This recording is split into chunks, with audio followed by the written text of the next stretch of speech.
下水，来为他们摇摇欲坠的政权续命。一个连自己国民的生命尊严都视如草芥的政权，一个靠着谎言、暴力和榨取民脂民膏来维持运转的体制，有什么资格来领导世界？有什么资格来制定人类的新秩序？他们输出的所谓软实力，不过是掩盖在债务陷阱和血汗工厂之上的一层劣质遮羞布。历史的规律从来都是无情的，靠刺刀和谎言建立起来的帝国，不管它表面上看起来多么膀大，多么不可一世，它的内部早已经被腐败和绝望蛀空了。今天的狂欢不过是崩溃前最后的回光返照。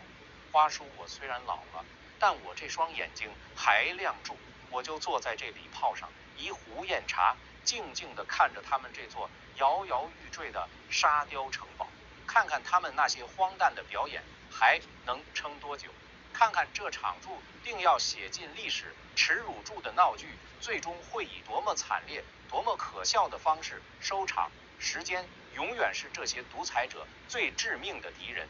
咱們走着瞧。